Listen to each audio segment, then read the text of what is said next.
আসসালামু আলাইকুম। সবাই কেমন আছেন? আশা করি সবাই ভালো আছেন। আজকে রান্না করব মাটির নিচের আলু,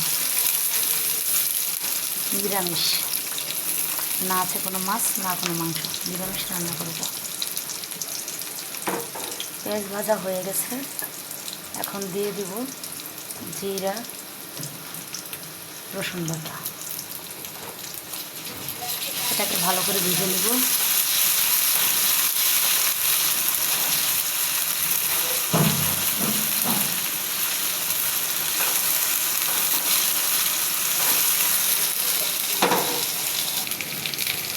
মশলাটা ভাজা হয়ে গেছে, এবার দিয়ে দিব একটু পানি। মশলা বাটা যে পানিটা ছিল ওইটাই দিয়ে দিলাম। এবার দিব হলুদ মরিচ,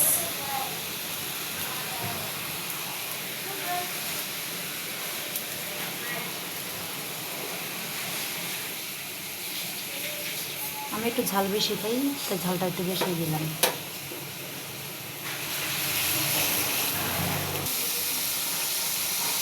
মশলাটা প্রায় ভাজা হয়ে গেছে।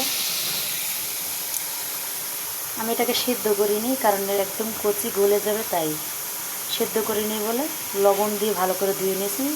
এতে করে যে লোটটা ছিল এটা বের হয়ে গেছে। এখন দিয়ে দেব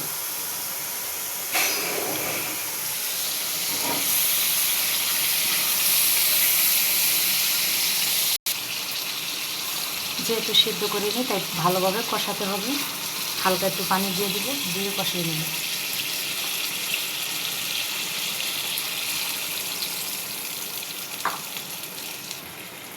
এবার দিয়ে দিব ঢাকনা।